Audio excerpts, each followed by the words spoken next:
Je voudrais lire quelques paroles des Écritures ce soir.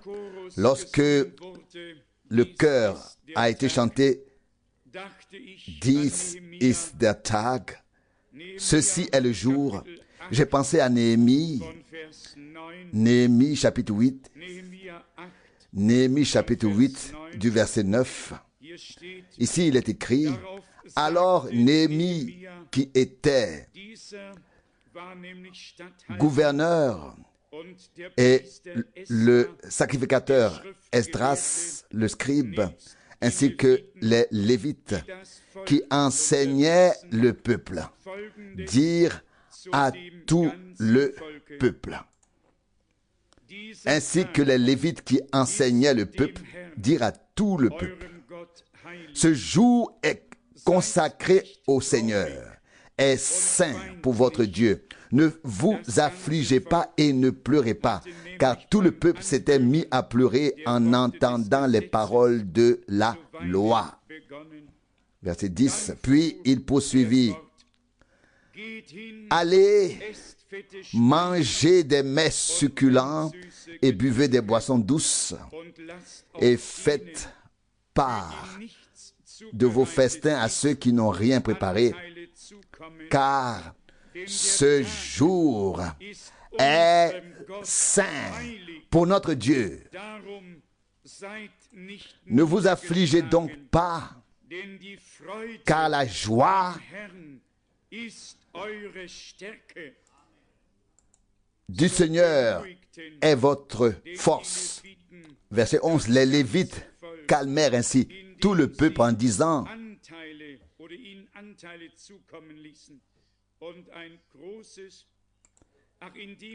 taisez-vous car ce jour est saint et ne vous affligez pas. Remarquons de quoi il s'agit. Le jour que le Seigneur a fait, lui est saint. Ne vous découragez pas, ne vous affligez pas, ne regardez pas encore à ce qui n'est pas visible, mais regardez à l'invisible, comme si nous le voyions, car il est fidèle et il réalisera toutes les promesses qu'il a faites. Il tiendra ses engagements. Le ciel tombera plus tôt que sa parole me trompe. Oui, le ciel et la terre passeront, mais la parole de Dieu demeure éternellement. Il y a eu des jours particuliers, des moments particuliers avec Israël, parmi le peuple de Dieu, et bien sûr au cours de l'histoire de l'Église du Nouveau Testament.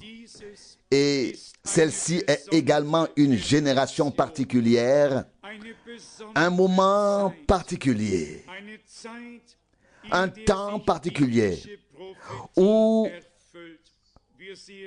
les prophéties bibliques s'accomplissent. Nous le voyons également aujourd'hui avec Israël.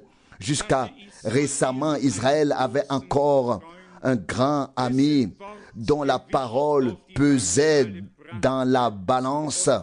Et récemment, nous avons vu que là aussi, l'amitié touchait à sa fin, afin que ça accomplisse l'Écriture, comme il est écrit dans le prophète Zacharie, et cela au chapitre 12 et 14, chapitre 12, verset 3. En ce jour-là, je ferai de Jérusalem une pierre pesante pour tous les peuples.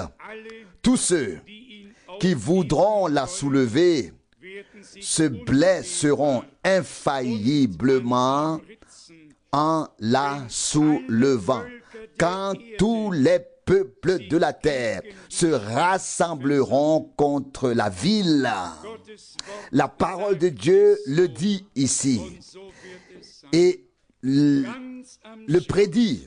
Et il en sera ainsi à la fin. Israël sera laissé seul, mais pas isolé, pas seul. C'est justement à ce moment précis que Dieu combattra pour Israël et mettra fin à tout ce qui s'y passe. C'est écrit ici dans Zacharie 14 d'une manière si merveilleuse, également au verset 3 et dans la première partie du verset 4. Zacharie 14, verset 3 et 4. Mais alors, le Seigneur sortira et combattra contre ces nations, comme il a combattu dans les jours d'autrefois. Au verset 4. En ce jour-là, il mettra le pied sur la montagne des Oliviers qui est en face de Jérusalem à l'Orient. Nous savons que ce jour est très proche, mais il y a toujours un parallèle entre Israël et l'Église du Nouveau Testament. Satan et le monde entier étaient et sont toujours contre Israël, simplement parce que Dieu a choisi Israël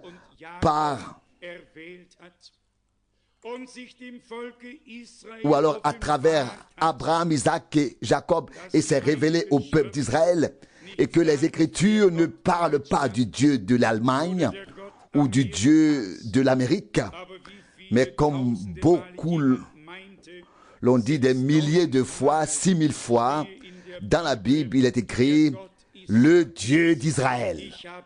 Je n'ai pas compté, mais cela est écrit suffisamment souvent. Même si le peuple d'Israël a été désobéissant et a suivi ses propres voies, cela ne durera que jusqu'à ce que le nombre complet des païens soit, la totalité des nations soit entrée dans l'Église. Puis Dieu se tournera à nouveau vers le peuple d'Israël. Revenons à la parole dans Néhémie. C'est le jour que le Seigneur a fait. Ne soyez pas tristes, mais mangez des mets succulents. Ne vous affligez pas, car la joie du Seigneur est votre force. Néhémie 8, verset 10. Tout le peuple a entendu et reçu la parole du Seigneur et a été très impressionné. Nous aussi, nous sommes réunis pour écouter la parole de Dieu. Ces derniers jours, j'ai reçu de nombreux appels. Beaucoup savaient que j'avais pris de l'âge et que j'avais atteint un âge rond, ou oui, un âge rond 2 fois 5. Et on m'a souhaité la bénédiction de Dieu, un âge rond ou un âge équilibré. Et on m'a souhaité la bénédiction de Dieu. Je devais lire le psaume 55, je devais lire Ésaïe 55. On m'a transmis à plusieurs reprises certains passages de la Bible que je devais lire. Je voudrais vous lire le premier passage du psaume 50 que nous avons déjà souligné plusieurs fois ici. Psaume 50, versets 5 et 6. Rassemblez-moi ceux qui sont fidèles à ma loi, ceux qui ont conclu l'alliance avec moi par le sacrifice. Le verset 6. Alors les cieux ont proclamé sa justice, car c'est Dieu lui-même qui juge. Peut-être aussi le verset 7. Écoute mon peuple et laisse-moi parler, Israël, afin que je t'avertisse sérieusement. Dieu, ton Dieu, c'est moi. Nous sommes ici réunis en tant que peuple de la nouvelle alliance pour écouter la parole de Dieu et nous rappeler ce qui nous a été donné par Golgotha. Bien-aimés frères et sœurs dans le Seigneur, chers amis, si nous pouvions aujourd'hui revivre Golgotha dans toute sa fraîcheur, en découvrir la signification et les effets divins, alors la joie serait dans la maison de Dieu et nous pourrions chanter la victoire de Dieu dans les tentes des justes. Dimanche à Zurich, j'ai fait référence à Genèse 14, lorsque le Seigneur, appelé Melchisédek, roi de Salem, prit du pain et du vin et alla à la rencontre d'Abraham pour célébrer le repas avec lui. Qu'était-ce donc? Il est allé pour fêter la victoire que Dieu avait donnée à Abraham sur toutes les forces ennemies, sur tous les rois qui s'étaient rassemblés là-bas. D'abord, Dieu a donné la victoire, puis le Seigneur est allé fêter, célébrer le repas avec Abraham. À ceux qui ne savent pas encore qu'il s'agissait vraiment du Seigneur, nous le lirons dans le chapitre 7 de l'Épître aux Hébreux. Les théologiens disent qu'il s'agissait d'un roi païen inconnu. Non, ce n'était pas un roi païen inconnu, c'était le roi de la justice, le roi de Salem. Je lis Hébreux 7 à partir du verset 1. Ce Melchisédek, roi de Salem, sacrificateur du Dieu très haut, alla à la rencontre d'Abraham lorsqu'il revenait de la défaite des rois et le bénit. En échange, Abraham lui donna la dîme de tout le butin. Tout d'abord, si l'on traduit son nom, il est roi de justice, mais aussi roi de Salem, ce qui signifie roi de paix.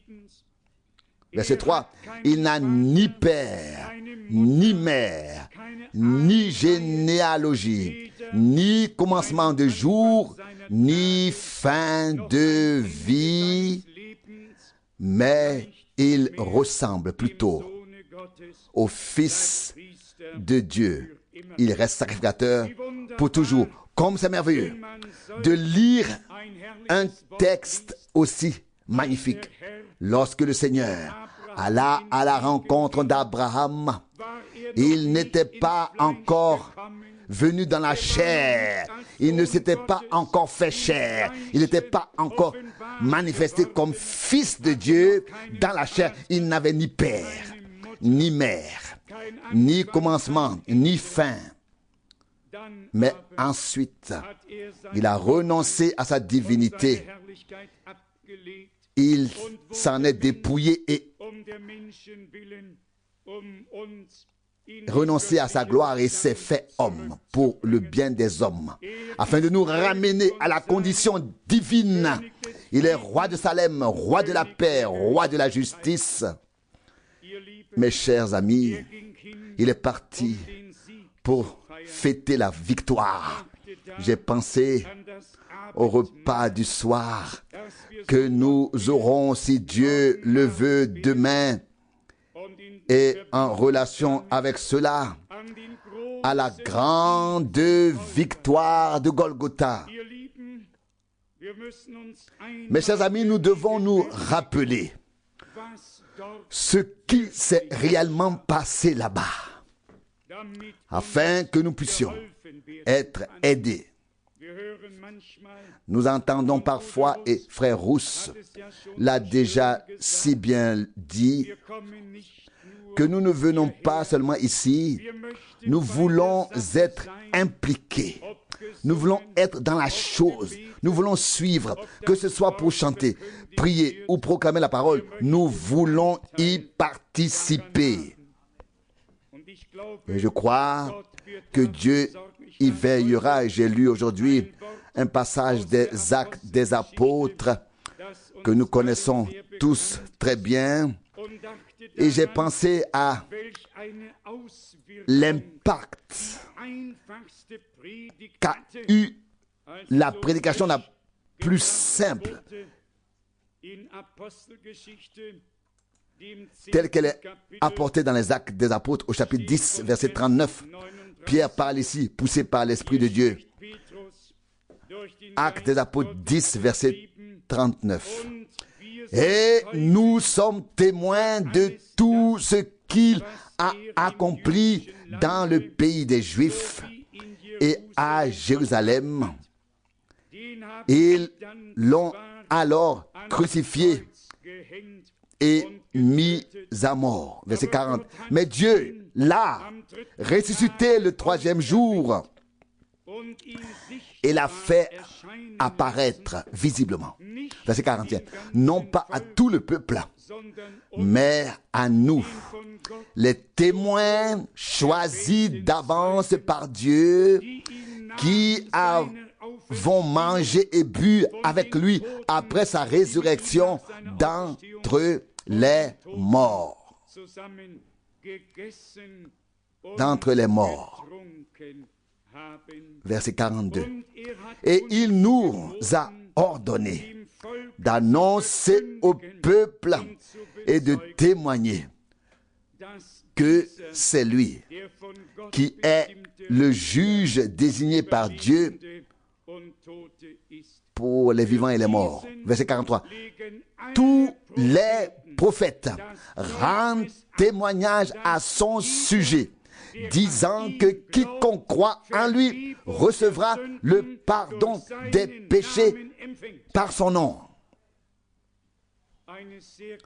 Une prédication très courte. Et savez-vous ce qui s'est passé ensuite? Au verset 44.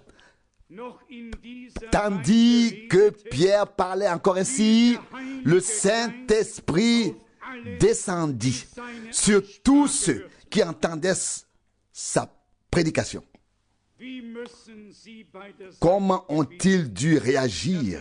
Comment ont-ils dû participer, suivre? Bien sûr, nous admettons qu'à l'époque, toute cette affaire était encore fraîche dans la mémoire du peuple.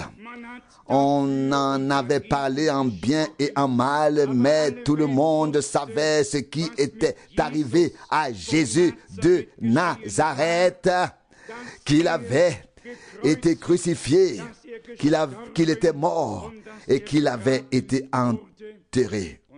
Et puis, il y avait aussi ceux qui pouvaient témoigner qu'il était ressuscité. Les incroyants pouvaient également témoigner de la première partie, car ils l'avaient craché, ils l'avaient raillé et crucifié. Ils s'étaient moqués de lui et avaient dit: dis-nous, devine qui t'a frappé, dis-nous.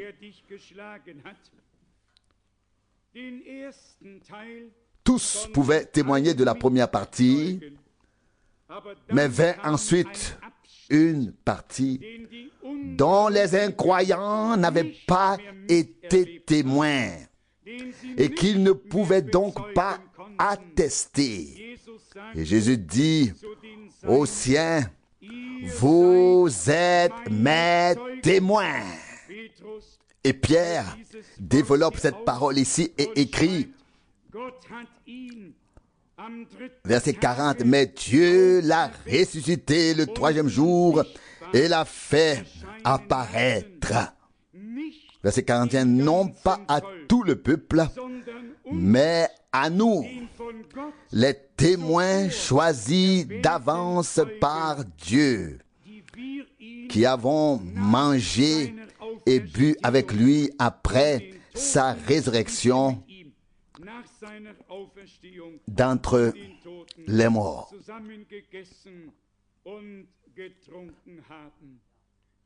C'est ici que commence la partie à laquelle les incroyants ne peuvent plus participer, qu'ils ne peuvent plus suivre. Je crois que c'était mercredi soir, lorsque frère Rousse a mentionné ici pendant l'heure de prière que toute la chrétienté célèbre Noël d'une manière ou d'une autre. On place des poupées dans des crèches. Certains chantent au Tannenbaum. Donc en français, au sapin, au sapin. D'autres, Christkindlein, comme viens, Christ, petit enfant, et tout ce qui existe d'autre. Mais il y a aussi des gens qui ne placent pas de poupées dans une crèche ou un berceau. Il y a aussi des gens en qui Christ est né, des gens qui ont compris et expérimenté le sens et le but de la venue de Dieu parmi les hommes, à savoir engendrer la race divine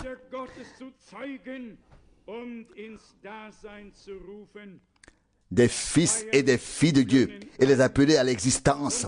Tout le monde peut faire la fête et le christianisme semble aussi savoir quand allumer une bougie pendant la période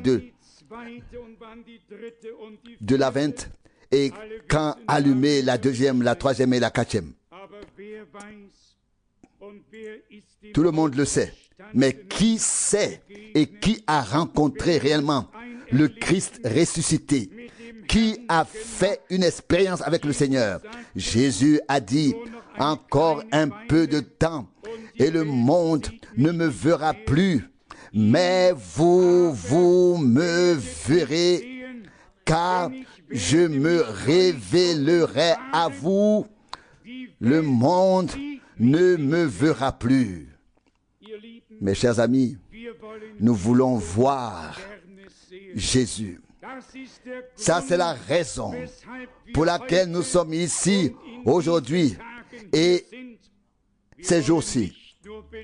Nous ne voulons pas seulement entendre et recevoir l'enseignement par la parole. Nous voulons avoir une rencontre personnelle avec la parole faite chair. Nous aimerions voir Jésus. Nous aimerions l'expérimenter, en faire à nouveau l'expérience, afin que le reste du doute soit dissipé et que nous le voyions comme le ressuscité parmi nous. On m'a donné le verset 7 du psaume 55 à lire.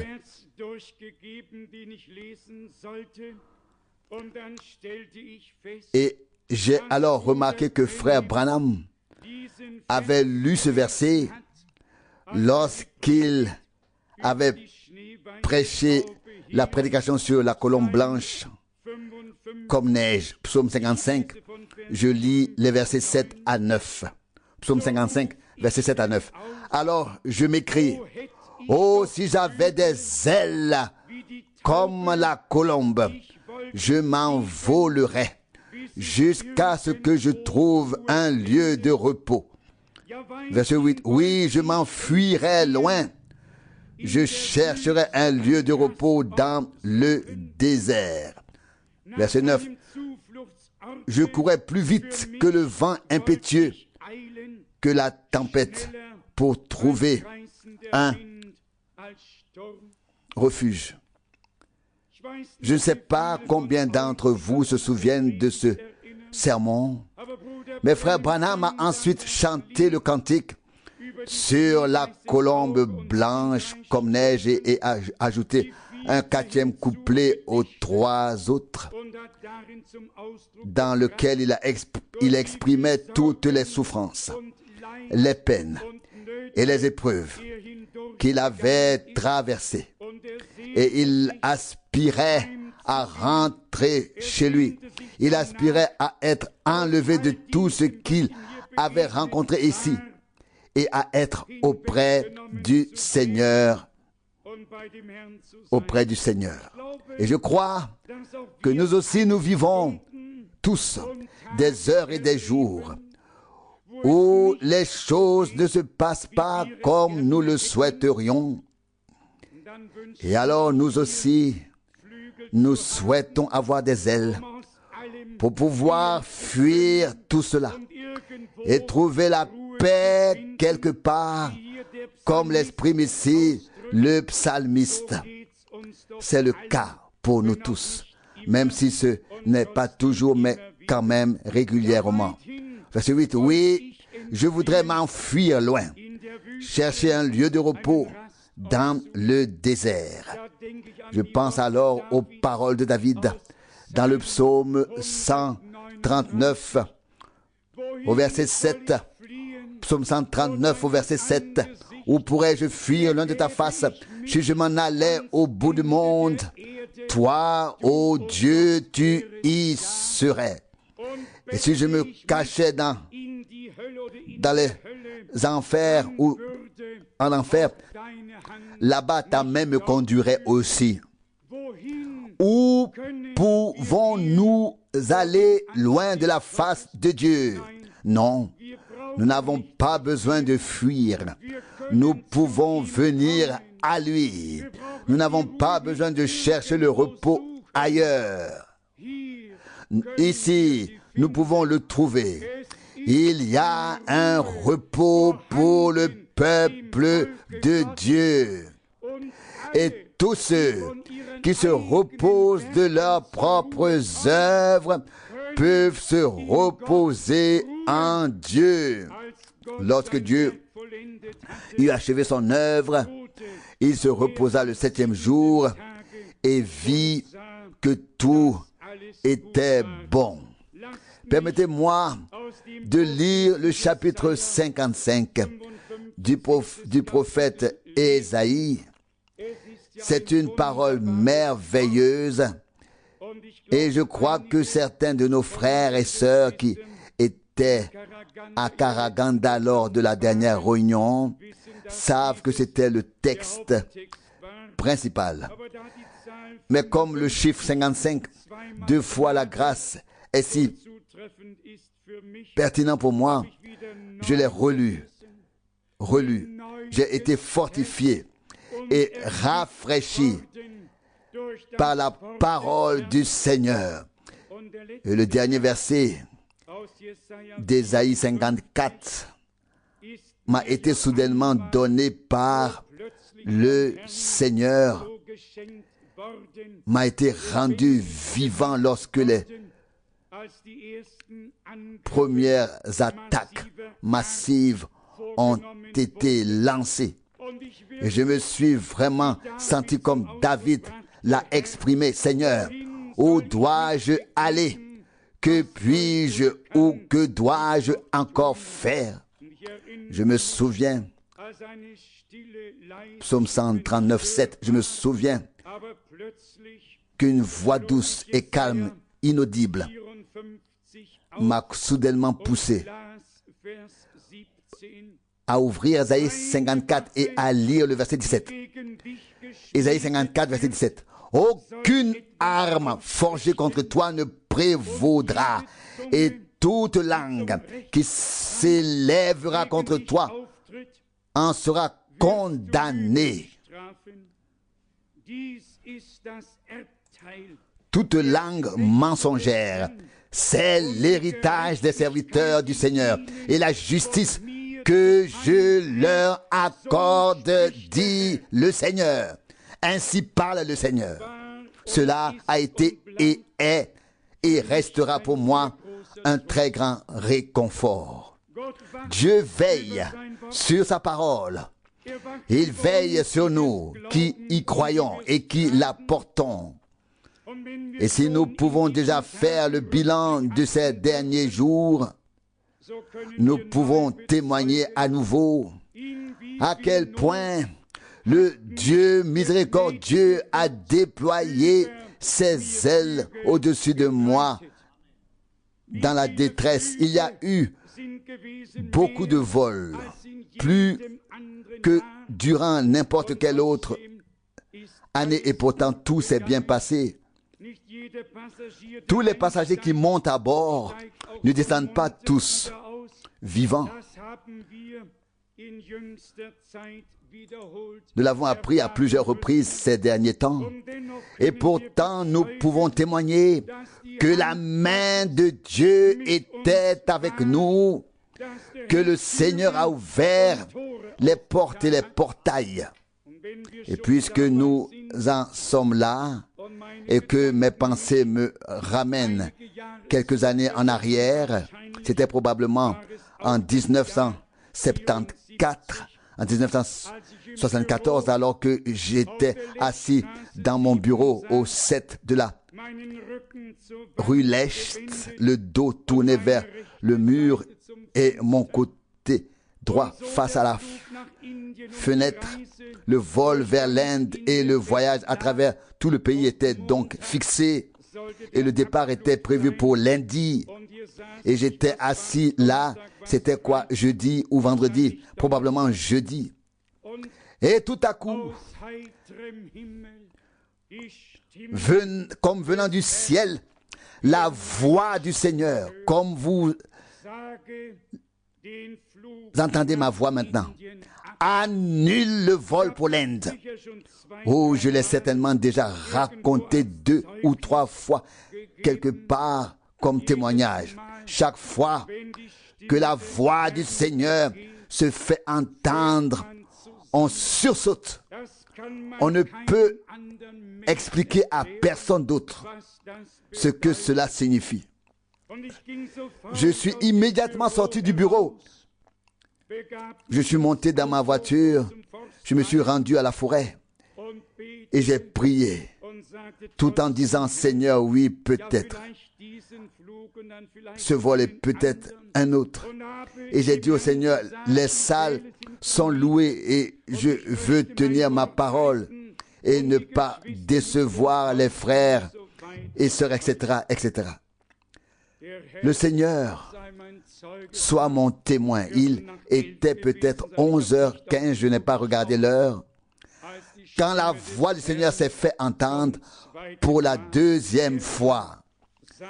Annule le voyage en Inde. Vous l'avez lu dans les journaux à l'époque. Les 96, les 96 passagers qui étaient montés à bord et devaient voler de Bombay à Madras ont brûlé dans les airs. Et mon nom figurait sur la liste des passagers. J'ai reçu un appel de l'Express de Cologne, c'est-à-dire du bureau, et on voulait se renseigner à mon sujet, car mon nom figurait sur la liste. Où était-ce une autre fois? Quoi qu'il en soit, mon nom y figurait. J'avais une réservation ferme pour ce vol et voici que le Seigneur m'a dit, annule ton voyage en Inde. Si nous voulions aujourd'hui rendre témoignage, nous pourrions témoigner de beaucoup de choses que Dieu a faites. Comment il a préservé, comment il a conduit et dirigé. Passons maintenant à Ésaïe 55, où sont exprimés les désirs et les aspirations de nos cœurs et où nous nous sentons également interpellés. Ésaïe 55, versets 1 à 3. Vous tous qui avez soif, venez aux eaux. Et vous tous qui n'avez pas d'argent, venez acheter et manger. Venez acheter sans argent et sans rien payer, du vin et du lait, etc., etc. Vous pouvez lire ici le verset 3. Peut-être pouvons-nous encore le lire ensemble. Oui, le verset 2 aussi. Tout cela est trop précieux. Verset 2.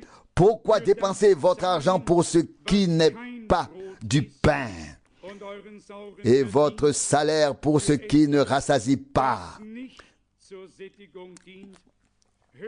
Écoutez-moi donc, et vous mangerez ce qui est bon, et votre âme se délectera de mets succulents. Verset 3. Prêtez-moi l'oreille et venez à moi. Écoutez et votre âme vivra.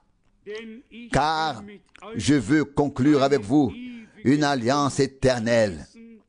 Réalisez les promesses de grâce irrévocables faites à David.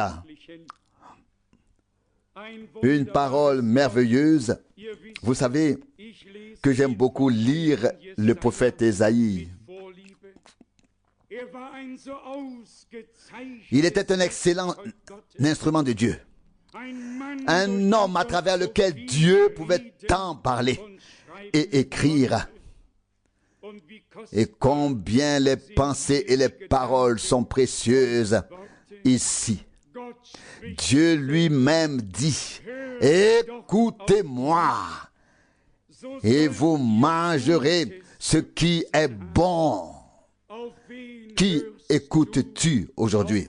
Qui est ce que j'écoute? Qui est ce que j'écoute? Si nous remontons au jardin d'Éden, il a suffi de manquer à une parole, d'annuler, de briser une parole, de ne pas tenir une parole. Il suffisait de ne pas réussir l'épreuve d'une parole. Qui Eva a-t-elle écouté? Qui le sait? Elle a écouté le serpent. Qui Adam a-t-il écouté? Qui le sait? Il a écouté Ève. Ici le Seigneur dit, écoutez-moi et vous aurez de quoi manger du bon. Qui écoutez-vous? Qui est-ce que j'écoute? Qu'est-ce que les gens n'entendent pas ces jours-ci? Cessez d'écouter tout le reste et commencez à écouter seulement ce que Dieu a dit et a révélé à l'Église par sa parole. Alors, nous aurons du bon à manger. Le Seigneur a-t-il déjà donné quelque chose de mauvais? Il dit, vous qui êtes mauvais et qui savez donner de bonnes choses à vos enfants, à combien plus forte raison votre Père céleste ou donnera-t-il de bonnes choses à ceux qui les lui demandent? Écoutez-moi donc. Ne voulons-nous pas tous le dire maintenant, chacun pour soi, au Seigneur? Mon Dieu, à partir d'aujourd'hui, fais que je n'écoute que toi, que j'écoute seulement ce que tu me dis à travers ta parole. Être vraiment cohérent. Car je vous le dis, le diable a déjà parlé à travers certaines personnes pieuses. Et plus les gens sont pieux, plus il peut par eux causer de dégâts. À travers eux, causer de dégâts. J'ai sélectionné 3 passages de la Bible pour ceux qui disent, par exemple, quiconque confesse que Jésus est le Fils de Dieu est issu de Dieu, est de Dieu. Et si je vous lisais les 3 passages de la Bible où les démons à l'époque de Jésus ont prononcé cette phrase, que diriez-vous alors? Je les ai déjà notés. Il ne suffit pas d'une confession des lèvres, hein? Il faut aussi une révélation divine. Lorsque les Saintes Écritures parlent du Fils de Dieu, elles nous disent aussi qui il est, à savoir le Père éternel, le Prince de la paix, etc. Ésaïe 9, verset 5. L'alpha et l'oméga, le premier et le dernier. Il n'y a pas d'autre Dieu en dehors du Seigneur des armées. Écoutez-moi donc et vous mangerez ce qui est bon. Et votre âme, verset 2, se délectera de mets succulents. Ésaïe 55, 2. Ève s'est retrouvée dans la détresse parce qu'elle a écouté le serpent. Adam s'est retrouvé dans la détresse parce qu'il a écouté Ève. Et nous sommes retrouvés dans une grande détresse parce que nous avons écouté les autres et non Dieu. C'est pourquoi le message a été transmis. C'est pourquoi Dieu a envoyé un prophète pour nous ramener maintenant à la parole de Dieu. Et maintenant, nous ne devons plus écouter et avoir les oreilles qui démangent, mais être prêts à entendre seulement la parole de Dieu. Nous l'avons lu dans Néhémie, lorsque le peuple est revenu de la captivité babylonienne, il n'y a plus eu d'interprétation. La parole de Dieu a été lue et le temple a été reconstruit. Néhémie 8, verset 1. Après avoir été libérés de la captivité babylonienne, nous ne sommes plus encore en train d'interpréter. Non, bien au contraire. Nous avons été retirés des interprétations afin de ne plus consacrer ou prêter ou donner nos oreilles aux interprétations, mais seulement au Seigneur. Il n'a jamais été aussi important et nécessaire que maintenant de fermer nos oreilles à tout le reste et d'écouter seulement la parole pure de Dieu. Et je vais vous dire pourquoi. Tout comme Jésus-Christ était la parole pure, sainte et faite chair, c'est ainsi que l'épouse sera aussi une épouse pure, sainte, née de la même semence, de la parole de Dieu. Chair de sa chair et eau de ses eaux. Lui, le premier-né, parmi de nombreux frères. Pas de mélange. Un produit divin pur. Alléluia. Que le nom du Seigneur soit loué. Qui le Fils de l'homme a-t-il écouté lorsqu'il a été tenté par Satan? Satan lui a aussi parlé, l'a tenté, est venu avec la parole de Dieu. Et puis cela devient très grave.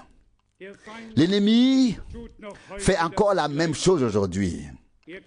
Il est venu vers le Seigneur, qui accomplissait son ministère sur terre dans l'humilité sous la forme d'un serviteur, et l'a tenté. Il a dit, si tu es le Fils de Dieu, les démons du diable ont déjà reconnu qu'il est le Fils de Dieu. Il pose la question. Il remet ça en question. Si tu es le Fils de Dieu, alors jette-toi en bas. Et ainsi de suite. Mais l'ennemi est venu vers les prophètes. Il est venu vers Jésus. Il ne passera pas non plus à côté de toi et moi Mais qu'a répondu Jésus? Il n'a aucun droit sur moi. Satan doit perdre tout droit et tout pouvoir sur nous. Et si nous demeurons dans la parole, nous demeurons en Dieu. Et la semence de la parole demeure en nous, de sorte que nous ne pouvons pas pécher contre Dieu. Car ainsi il est écrit, et je suis convaincu que le Seigneur nous aidera et nous accordera sa grâce. Ésaïe 55, verset 2. Écoutez-moi et vous mangerez ce qui est bon, et votre âme se délectera de mets succulents. Puis vient l'avertissement, verset 3. Prêtez-moi l'oreille et venez à moi. Écoutez, afin que votre âme revive. Nous sommes réunis ici non pas pour écouter ce que tel ou tel a à raconter ou à dire. Non, nous voulons prêter l'oreille seulement au Seigneur pendant ces jours. Je tiens à le souligner une fois encore. Ne mélangeons pas les choses. Ce n'est pas possible. Qu'est-ce que le blé a à voir avec l'ivraie? On ne peut pas les mélanger. La parole est pure et nous sommes lavés dans le bain d'eau de la parole. Nous sommes devenus une partie de la parole. Et il est dit ici, verset 3, car je veux conclure une alliance éternelle avec vous. Disons au Seigneur que nous prêtons l'oreille, que nous lui prêtons l'oreille, que nous voulons entendre, écouter ce qu'il a à nous dire. Et puis vient l'invitation. Verset 6, cherchez l'Éternel, cherchez le Seigneur pendant qu'il se trouve, invoquez-le pendant qu'il est proche. Verset 7, que le méchant abandonne sa voie et l'homme d'iniquité ses pensées et qu'il retourne au Seigneur.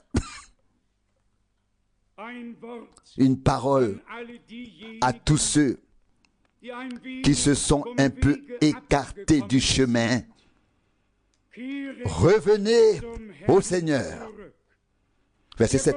Que le méchant abandonne sa voie et l'homme d'iniquité ses pensées. Dieu sait pourquoi certaines choses arrivent, pourquoi elles sont permises. Mais voici ce qui est écrit ici. Verset 7. Que le méchant abandonne sa voie et l'homme d'iniquité ses pensées.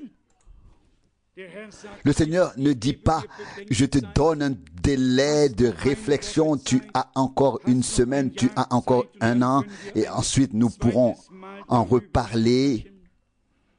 Le Seigneur dit, aujourd'hui, si vous entendez sa voix, n'endurcissez pas vos cœurs.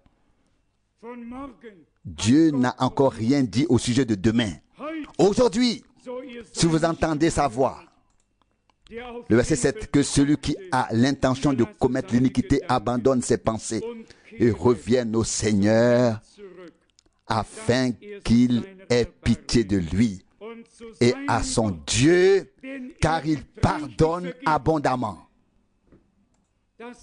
Nous pouvons le garantir à chacun sur la base de la parole de Dieu.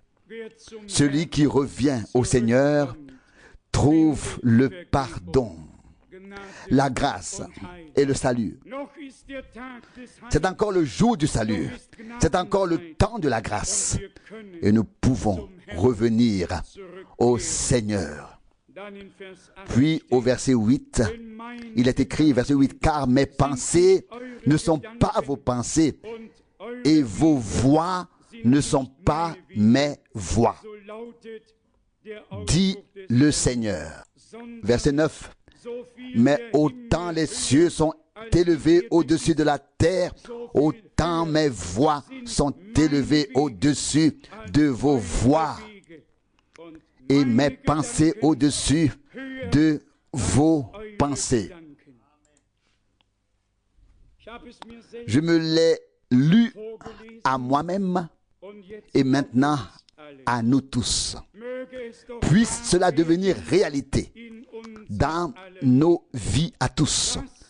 Que nous abandonnions nos propres voies, pensées, projets et plans, que nous nous présentions devant le Seigneur et lui disions: mon Dieu, intègre-moi selon ton plan et ta volonté dans les événements de la fin des temps que tu achèves avec ton Église. Un frère a exprimé dans sa prière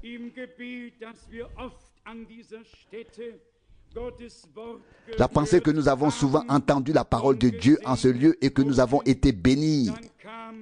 Puis vint cette phrase puissante: mais cette fois-ci, aide-nous à trouver la place que tu nous as réservée dans ton corps, afin que Dieu puisse non seulement nous parler et nous bénir, mais aussi accomplir, opérer quelque chose de durable en chacun de nous, afin que nous renoncions à toute incrédulité et à toute petite foi, et que nous rendions gloire à notre Dieu par la foi.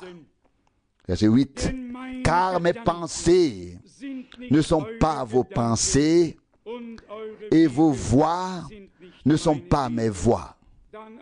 Mais il est écrit ensuite: Dieu a fait connaître à Moïse ses voies et ses œuvres aux enfants d'Israël. Psaume 103, verset 7. Il est ensuite écrit: préparez le chemin du Seigneur et éliminez tout obstacle. Isaïe 57, verset 14. Beaucoup de paroles sont écrites. Nous sommes ici, réunis devant la face de Dieu, pour expérimenter Dieu comme jamais auparavant. Dois-je le répéter? Pour expérimenter Dieu comme jamais auparavant. Dieu a la plénitude. Et comme nous l'avons déjà dit, le temps n'est pas seulement proche, le temps est là. L'heure de la glorification du nom de Jésus-Christ est venue. Et comme ce fut le cas à l'époque de Josué, puis à l'époque d'Esdras et de Néhémie, il y a eu, comme je l'ai déjà dit, des jours particuliers, des périodes particulières parmi le peuple de Dieu et dans l'Église. Ceci est notre jour. C'est notre temps. Et écoutez ce qui est encore écrit ici dans Isaïe 55, à savoir au verset 10 et 11. Car comme la pluie et la neige descendent des cieux et ne retournent pas sans avoir arrosé et fécondé la terre et avoir fait germer les plantes, afin qu'elles donnent la semence au semeur et le pain à celui qui mange. Verset 11. Il en est de même de ma parole qui sort de ma bouche. Elle ne revient pas à moi sans effet, mais seulement quand elle l'aura accompli ce que j'ai voulu et réalisé ce pourquoi je l'ai envoyé. Dieu a envoyé sa parole et les a guéris. Psaume 107, verset 20. Toutes les interprétations nous avaient rendus malades. Le prophète Ésaïe dit au chapitre 28, Toutes les tables sont couvertes d'immondices et de vomissures jusqu'à la dernière place. Isaïe 28, verset 8. Et on dit un peu ici, un peu là. Verset 10 d'Ésaïe 28. Ici, nous n'avons pas un peu, ici, un peu là. Par la grâce de Dieu, nous avons pu prendre place à une table pure, non pas là où les hommes ont donné ce qu'ils avaient eux-mêmes un peu digéré, mais qu'ils n'ont pas pu avaler eux-mêmes entièrement. Non. Le Seigneur a préparé une table devant nous. Nous sommes à la table du Seigneur lui-même. Et pour prendre la nourriture, la parole révélée de Dieu, la manne fraîche, afin que notre âme revive. Dans ce lieu, nous ne lisons pas beaucoup les sermons de frère Branham, mais nulle part ailleurs autant de sermons ne sont exposés qu'ici. Et tous lisent les sermons, tous s'y plongent et tous sont nourris spirituellement. Je l'ai déjà dit assez souvent, il n'y aura pas de malentendu au sein du message si les prédicateurs avaient laissé les sermons tels qu'ils avaient été prononcés et n'avaient pas sorti les choses de leur contexte pour les interpréter et les réinterpréter. Je crois, frère Rousse, que tu étais là quand nous étions à Jérusalem, à l'époque au mur des lamentations, et que nous sommes entrés dans ces salles sacrées, ces salles souterraines qui ressemblent à des catacombes où se trouve la Torah, le Talmud babylonien, le Talmud de Jérusalem, le Soul Shizin et tous les autres grands livres. Il y a l'interprétation et il y a l'interprétation. Donc, et l'autre est l'interprétation des interprétations. Et j'ai secoué la tête et nous tous qui étions là-bas aussi. On n'a pas seulement la Torah. Là-bas, ils ont le Talmud et celui-ci a dit ceci, celui-là a dit cela. Et personne ne sait plus ce que Dieu a réellement dit. Parce que tant de gens ont pensé devoir en quelque sorte aider Dieu. Quand je lis Ésaïe 55, je n'ai pas le moindre besoin d'ajouter quoi que ce soit ou d'expliquer quoi que ce soit ici. Car ce que Dieu a dit est déjà si clair, si compréhensible, si évident. Il n'y a pas besoin d'explication. Il suffit de croire et de vivre et d'expérimenter et de remercier Dieu de nous parler. Il n'y aurait vraiment pas de division, pas de divergence, comme c'est le cas aujourd'hui. Si tout le monde était resté fidèle à la parole et si chacun avait laissé les choses telles qu'elles étaient, prenons cela à cœur et espérons que d'autres le feront aussi, afin de ne plus prêter l'oreille ici et là, mais de la mettre à la disposition du Seigneur. Prêtez-moi votre oreille et venez à moi, pas vers un prédicateur, pas vers quelqu'un qui a des révélations spéciales. Venez à moi et votre âme se rassasiera de mes succulents. Écoutez-moi et vous aurez de quoi manger. Cherchez le Seigneur pendant qu'il se trouve. Invoquez-le pendant qu'il est proche. Ésaïe 55, verset 6.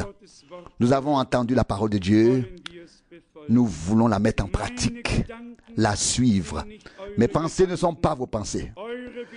Vos voix ne sont pas mes voix. Ésaïe 55, verset 8. Et puis, comme la neige et la pluie ne reviennent pas, à moins qu'elles n'aient fertilisé la terre, afin que le semeur puisse semer, que la moisson puisse être récoltée et qu'il y ait du pain. Il en va de même pour la parole de Dieu.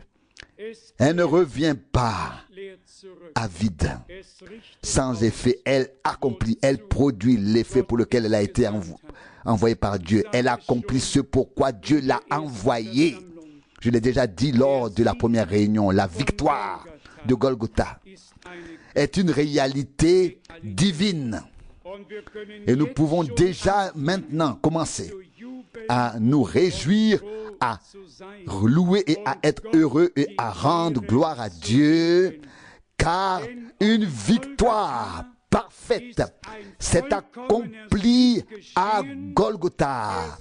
Le vainqueur de Golgotha a vaincu la mort et l'enfer. Il vit et nous vivons avec lui. Tout le reste n'est que des épreuves, des choses que nous devons traverser. Ce que Dieu a fait en Christ est valable pour toute l'éternité. Et tout comme le Seigneur a célébré la victoire avec Abraham, qu'il célèbre la victoire de Golgotha avec nous et que nous la célébrions avec lui en ces jours, quand il a dit: chaque fois que vous mangez ce pain et buvez cette coupe, vous annoncez la mort du Seigneur jusqu'à ce qu'il vienne. Que voulait-il dire par là? À savoir, ce qui s'est produit par sa mort. Il est mort à notre place. Il a été meurtri, blessé, frappé pour nos péchés et martyrisé pour nos fautes. Le châtiment a été infligé sur lui afin que nous ayons la paix. Et par ses meurtrissures, nous sommes guéris. Lorsque nous proclamons Christ, le Christ crucifié, lorsque nous proclamons la mort de Jésus-Christ, nous ne nous arrêtons pas là. Nous témoignons également de sa résurrection. Il est vivant. Il n'est pas seulement mort. Il est ressuscité. Nous proclamons Jésus-Christ, le crucifié, le mort, l'enseveli, celui qui est descendu aux enfers, ressuscité des morts le troisième jour, et qui, avec ses disciples, s'est manifesté vivant pendant 40 jours avant de monter au ciel. Mes chers amis, demandons au Seigneur de venir parmi nous de manière surnaturelle pendant ces jours. Que vous le croyez ou non, nous avons déjà eu ici des réunions au cours desquelles des frères et sœurs ont vu un arc-en-ciel aux 7 couleurs. Des réunions au cours desquelles une lumière surnaturelle est descendue sur l'estrade. Nous avons déjà eu des réunions où la présence de Dieu s'est manifestée avec puissance. Et nous voulons demander ensemble au Seigneur de se pencher vers nous. Nous ne voulons pas dire comment. Nous pouvons lui dire: Seigneur, révèle-toi, descends dans la colonne de feu. Mais comment il le fait, lui seul le sait.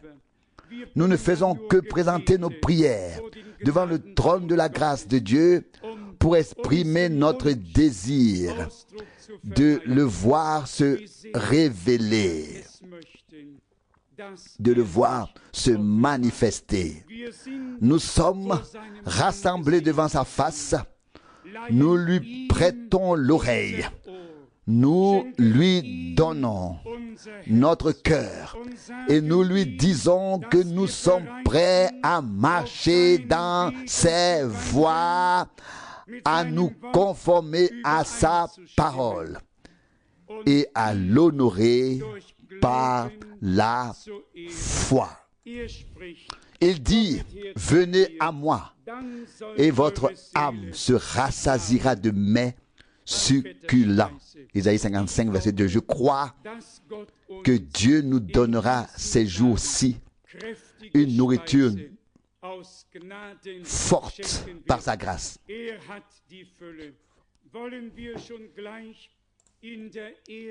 Il a la plénitude. Dès la première réunion, prions ensemble, croyons ensemble et demandons à Dieu de se pencher vers nous et de nous rendre véritablement visite comme le lever du soleil d'en haut,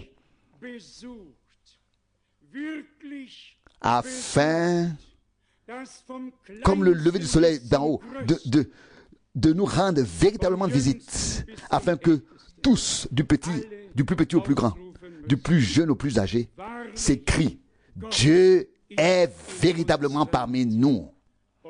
Et généralement, cela se manifeste aussi par le fait que l'œuvre de Dieu s'exerce de la même manière sur les jeunes et les vieux.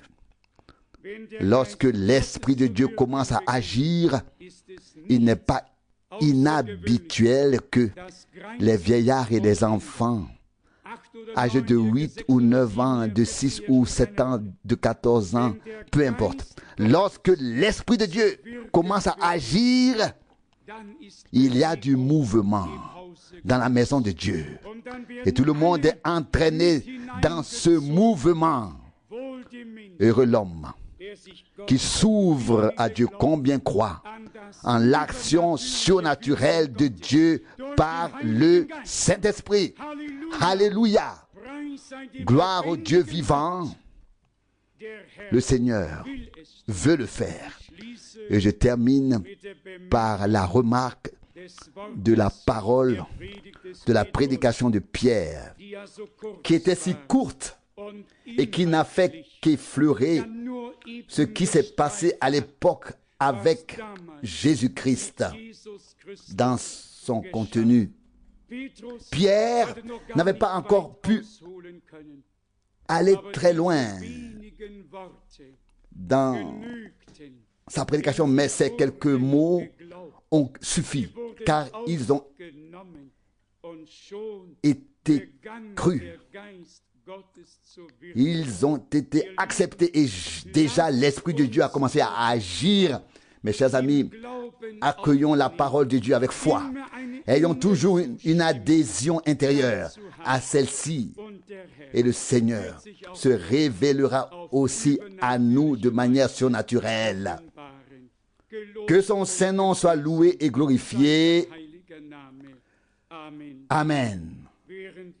Alors que nous inclinons la tête, fermons les yeux et ouvrons nos cœurs, je demande à tous ceux qui peuvent déjà le dire et qui sont d'accord avec cela, nous sommes un peuple de sacrificateurs, des rois dans ton royaume.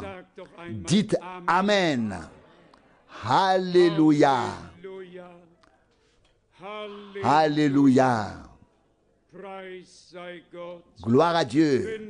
S'il y en a encore parmi nous qui ne peuvent pas encore le témoigner, cher cœur, ce n'est pas un frère, ce n'est pas un prédicateur qui t'appelle, mais Dieu le Seigneur qui dit, mon fils, ma fille, donne-moi ton cœur.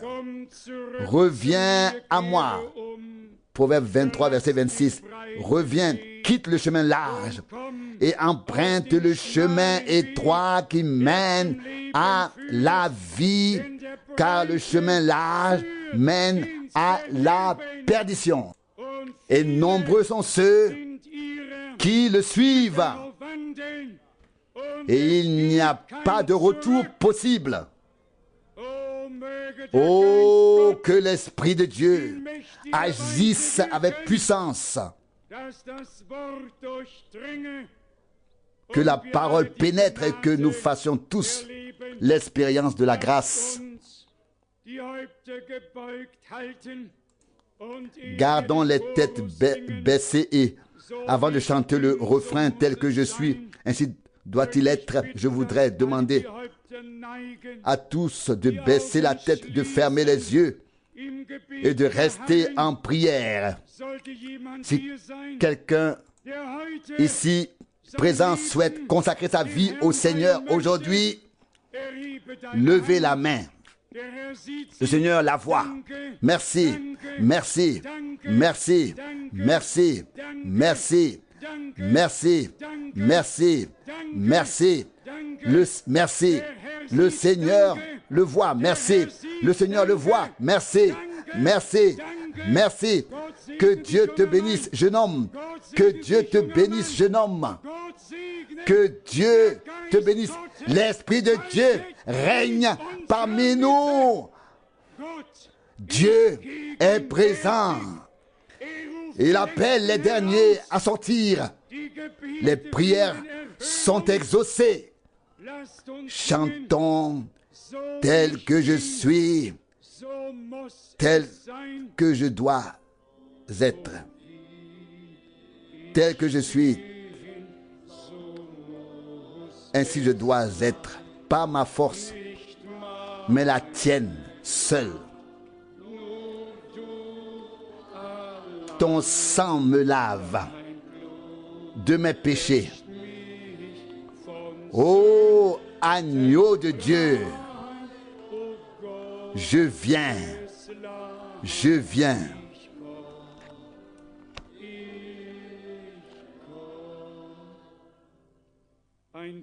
Une parole à tous ceux qui ont peut-être des difficultés avec certaines choses dont ils aimeraient se libérer et qui ont le sentiment que cela leur est tout simplement impossible.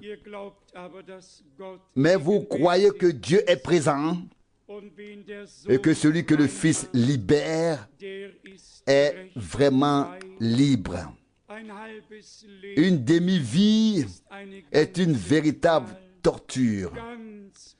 Entièrement pour Jésus. Entièrement pour Jésus. C'est ainsi que nous voulons traverser la vie. Il y a des gens qui sont destinés à passer par la porte étroite, à emprunter le chemin étroit qui mène à la vie. Pour pouvoir emprunter le chemin qui mène à la vie, le chemin étroit qui mène à la vie, le chemin large ne vous a apporté que détresse et chagrin, vous a presque plongé dans le désespoir. Pour ceux qui sont destinés au chemin étroit, le chemin large sera source de détresse et de misère. C'est pourquoi le Seigneur vous appelle. Et si certains d'entre vous ont encore des choses, des habitudes, des vices, quels qu'ils soient, dont vous sentez qu'il faut vous libérer, alors que toutes les dont vous sentez que vous avez besoin d'une délivrance, alors que toutes les têtes sont inclinées et tous les yeux fermés, levez la main avec la foi que Dieu vous aidera. Merci, merci, merci, merci. Dieu voit les mains, Dieu voit les cœurs. Jésus-Christ est là aujourd'hui pour aider, pour délivrer, libérer, pour révéler la victoire de Golgotha. Jésus est vainqueur. Alléluia. Alléluia. Alléluia. Gloire à Dieu. Gloire à Dieu. Père céleste, Seigneur notre Dieu, nous te remercions pour la puissante victoire et la bénédiction dans cette première réunion. Je suis faible et fatigué dans mon corps, mais fortifié et rafraîchi dans mon esprit. Je te remercie. Je te remercie tout particulièrement pour tous les nombreux jeunes qui ont levé la main pour te consacrer leur vie. Seigneur bien-aimé, nous te prions ensemble qu'ils prient tous jusqu'à ce qu'ils aient atteint la certitude du salut, jusqu'à ce que ton esprit leur témoigne qu'ils sont devenus enfants de Dieu. Ô Seigneur bien-aimé, accorde-nous aussi de tels moments de prière où les âmes naissent de nouveau, où ton Saint-Esprit descend, tombe, et où nous sommes baptisés du Saint-Esprit et où ta gloire peut se manifester en ce lieu. Seigneur Jésus, tu es le même et tu te témoigneras comme tel. Nous nous plaçons ainsi que chaque réunion sous la protection de ton sang et te demandons la direction de ton esprit, Seigneur. Que chaque cœur s'ouvre, qu'il n'y ait ici ni questionneur, ni sceptique, mais des croyants qui reçoivent ce qui est prêché, l'approuvent et en font l'expérience. Seigneur bien-aimé, nous te remercions pour chaque visite miséricordieuse de ta part. Oh, comme tu t'es révélé clairement à nous, Dieu Tout-Puissant. Tu es caché en Christ pour les uns, révélé pour les autres. Un mystère pour les uns, une énigme pour les uns, une bénédiction pour les autres. Ô Seigneur bien-aimé, accepte-nous et bénis-nous tous de la richesse de ta grâce. Au nom de Jésus. Amen.